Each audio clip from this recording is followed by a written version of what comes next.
नमस्कार, sports our के इस खास वीडियो में आपका स्वागत है। बीसीसीआई को बॉम्बे हाई कोर्ट से बहुत बड़ा झटका लगा है और ये बहुत बड़ी खबर है अपने आप में, क्योंकि कोच्चि टस्कर्स की टीम जो 2011 में आईपीएल में आई थी और बिना किसी वजह के इस टीम को आईपीएल से बाहर कर दिया जाता है। मामला यही है और इसी के बाद से 2011 में जब बाहर किया जाता है कोच्चि टस्कर्स केरला की टीम को, उसके बाद इनके जो मालिक है वो अदालत का दरवाजा खटखटाते हैं और इसी के बाद जो है 19 जून की रात एक खबर आती है जिसमें बताया जाता है कि बॉम्बे हाई कोर्ट की तरफ से ये फैसला आता है और उसमें कहा जाता है कि जो है बीसीसीआई को 539 करोड़ रुपए भरने पड़ेंगे। जी हां, बॉम्बे हाईकोर्ट ने बीसीसीआई के खिलाफ 2015 में दिए गए फैसले को बरकरार रखते हुए उन्हें कुल 539 करोड़ रुपए चुकाने का आदेश दिया है। अब बीसीसीआई को 385.50 करोड़ रुपए कोच्चि क्रिकेट प्राइवेट लिमिटेड यानी केसीपीएल को और 153.34 करोड़ रुपए जो है रेंडेजवस स्पोर्ट्स वर्ल्ड आरएसडब्ल्यू को देने होंगे। तो इसके बाद आगे क्या कुछ कहा गया इस रिपोर्ट में। कोच्चि टस्कर्स केरल की टीम सिर्फ 2011 में आईपीएल खेली थी और उस सीजन में 10 में से 8वें नंबर पे टीम रही थी। टीम की कमान उस सीजन श्रीलंकाई खिलाड़ी महिला जयवर्धने के हाथ में थी। टीम के मालिक केसीपीएल और आरएसडब्ल्यू थे। सितंबर 2011 में बीसीसीआई ने टीम को यह कहकर बाहर कर दिया था कि उन्होंने तय समय पर बैंक गारंटी नहीं दी। केसीपीएल और आरएसडब्ल्यू ने 2012 में मध्यस्थता की कार्रवाई शुरू की और अनुबंध को इस तरह खत्म करने को गलत बताया। मध्यस्थता पंचायत ने 2015 में उनके पक्ष में फैसला सुनाया था। इसके बाद केसीपीएल को 384.8 करोड़ रुपए से अधिक का मुआवजा देने के साथ ब्याज और लागत के साथ आरएसडब्ल्यू को 153.3 करोड़ रुपए से अधिक की राशि वापस करने का आदेश दिया। बीसीसीआई ने इन आदेशों को हाईकोर्ट में चुनौती दी थी और इसके बाद जो है जस्टिस रियाज, जो बॉम्बे हाई कोर्ट में जो जज साहब थे, जस्टिस रियाज आई चागला, उन्होंने कहा कि बीसीसीआई ने गलत तरीके से बैंक गारंटी का इस्तेमाल किया जो केसीपीएल के साथ हुए करार का उल्लंघन था, इसलिए मध्यस्थ आर्बिट्रेटर का फैसला सही था। और केशव, इस खबर को कैसे देख रहे हैं कि अब बीसीसीआई को 539 करोड़ रुपए भरने पड़ेंगे और कोच्चि टस्कर्स के दोनों मालिकों को ये पैसे अब बीसीसीआई को हर हाल में देने होंगे? बिल्कुल देना होगा। देखिए, क्योंकि हाईकोर्ट का फैसला है तो उसके लिहाज से देखें तो ये काफ़ी झटका माना जा रहा है बीसीसीआई के लिए। हालांकि पैसे के लिहाज से देखें तो उसके लिए आंकड़ा कुछ ऐसा नहीं है कि उसको ज़्यादा चपत लगेगी, लेकिन अगर आपके खजाने से जाता है, क्योंकि उसकी ऑडिट होती है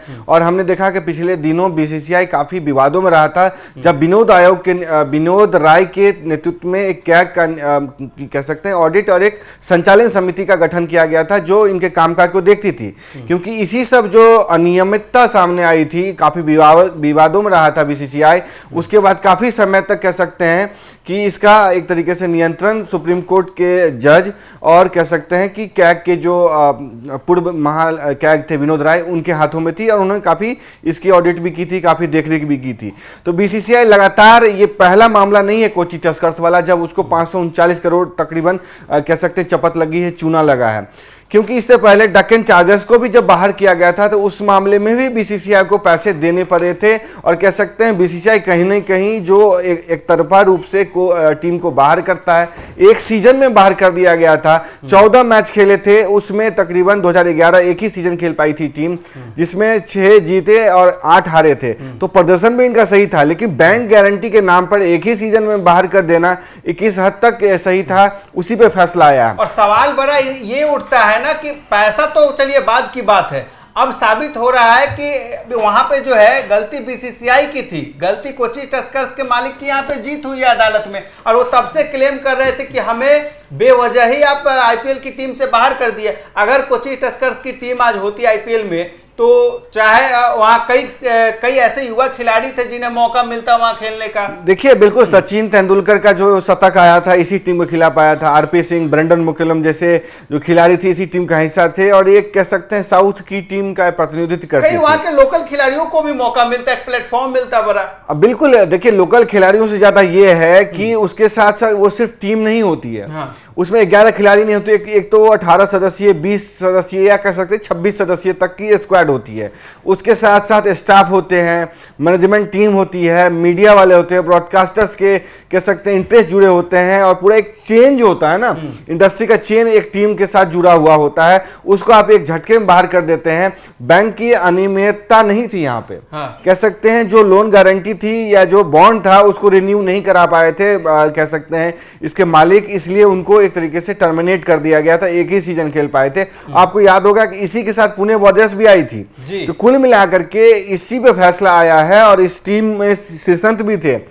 तो कुल मिलाकर के वो जो फैसला आया है उसके बाद अब देखना पड़ेगा बीसीसीआई को कि वो सुप्रीम कोर्ट में चुनौती देते हैं या नहीं, क्योंकि अब तो उनको 539 करोड़ अगर हाई कोर्ट के फैसले को देखें तो दे सकते हैं, क्योंकि अगर सुप्रीम कोर्ट में जाते तो हो सकता है मामला और बढ़ जाए। बिल्कुल बढ़ सकता है मामला, क्योंकि अभी जिस तरीके से बॉम्बे हाई कोर्ट में जो चीजें दिखा है सब कुछ बीसीसीआई के खिलाफ जाता हुआ दिखा है, और इनके मालिक की ये बहुत बड़ी जीत है। जो क्लेम 2015 से ये लगातार ठोकते आ रहे थे कि यहाँ पे जो है बीसीसीआई ने हमारे साथ अन्याय किया, गलत किया, और बॉम्बे हाई कोर्ट के जस्टिस ने भी जो कुछ कहा है उसमें बीसीसीआई को ही दोषी माना गया। तो कहीं ना कहीं अगर सुप्रीम कोर्ट का भी दरवाजा बीसीसीआई खटखटाती है तो ज्यादा कुछ राहत मिलने के संकेत नहीं वहां से दिख रहे हैं, और 539 करोड़ भरने पड़ेंगे। देखिए राहत मतलब इस तरह के जो आर्बिट्रेशन के मामले होते हैं ना, उसमें ज्यादा गुंजाइश सुप्रीम कोर्ट के पास भी नहीं होता है। अगर due process follow high court में नहीं किया गया है तभी मामले खारिज होते हैं। लेकिन अगर बीसीसीआई सुप्रीम कोर्ट का रुख करता है तो हो सकता है कि ये मामला कुछ दिन लंबा खींचे, उसमें हो सकता है लीगल प्रोसेस में जितने दिन से उनको पैसे कह सकते हैं कि जो खर्च करने पड़े वो और बढ़ जाए। ये 539 करोड़ और बढ़ भी सकता है, क्योंकि ये क्लेम जो है जितना बनता था उसका उतना ही दिया गया है। अगर सुप्रीम कोर्ट में मामला जाता है तो सुप्रीम कोर्ट के पास और भी एस्पेक्ट खुल जाते हैं। सुप्रीम कोर्ट विभिन्न तरीके से मामले देखता है, लेकिन खारिज होने की संभावना इसलिए कम हो जाती है अभिषेक, क्योंकि आर्बिट्रेशन के आधार पे कह सकते हैं हाई कोर्ट ने फैसला दिया है, तो इसलिए सुप्रीम कोर्ट के पास गुंजाइश नहीं बचेगी कि सीधे से इसको खारिज कर दिया जाए। ये कह सकते हैं कुछ दिन का टाइम ले लीजिए, आपके पास क्या कुछ विकल्प हैं, अगर कुछ कागजात हैं तो वो दिखाइए, क्या कुछ मामला है वो सुन सकता है, लेकिन खारिज करने की संभावना कम है। डेक्कन चार्जर्स वाले मामले में भी आपको याद होगा कि डेक्कन चार्जर्स को जब बाहर किया गया था अनियमितताओं की वजह से, तो कह सकते हैं उनको भी पैसे की हर्जाना देना पड़ा था, क्योंकि डेक्कन क्रॉनिकल वाला जो ग्रुप था उसने अपील की थी, उसके बाद उनको पैसा हर्जाना देना पड़ा था। उसी टीम की जो बिडिंग हुई थी उसके बाद सनराइजर्स हैदराबाद अस्तित्व में आया था। ये कोची टस्कर्स जब आया था तब बीसीसीआई ने 8 से 10 टीम बनाने का फैसला किया था 2011 में, और कह सकते हैं इसके बाद 9 टीमें ही रह गई थी, बाद में बढ़ाया गया उसको। लेकिन जो बीसीसीआई इस तरीके से बॉन्ड के जरिए या कह सकते हैं एक लीगल गारंटी के कारण ही किसी को बाहर कर देगा, तो उन चीजों का क्या होगा जो टीम पे अनियमितता लगती थी। जैसे मान लीजिए कह सकते हैं कि चेन्नई सुपर किंग्स पर फिक्सिंग के, स्पॉट फिक्सिंग के तमाम अनियमितताओं के आरोप लगे थे, लेकिन आपने उसको 2 साल में ही बहाल कर दिया। एक बार फिर से वो चलाइएगा, वो जो रिपोर्ट सामने आई थी, आप कंटिन्यू करिए। बिल्कुल, देखिए क्या है कि मैं ये कहना चाह रहा हूं कि एन श्रीनिवासन की जो मान लीजिए टीम थी चेन्नई सुपर किंग्स, उसमें फिक्सिंग उसके मालिक पे लगा था, कह सकते हैं स्पॉट फिक्सिंग, तमाम अनियमितताओं के आरोप लगे थे। ओनर है केसीपीएल और आरएसडब्ल्यू, और जो कहा गया है 385.50 करोड़ इन्हें देना है, केसीपीएल को बीसीसीआई को भरना होगा, और आरएसडब्ल्यू को 153.34 करोड़। देखिए अगर मैं आपको बताऊं, पढ़ करके बताऊं, कोची टस्कर्स ने केरल को आईपीएल की नई टीम के रूप में 2011 में शामिल किया गया था।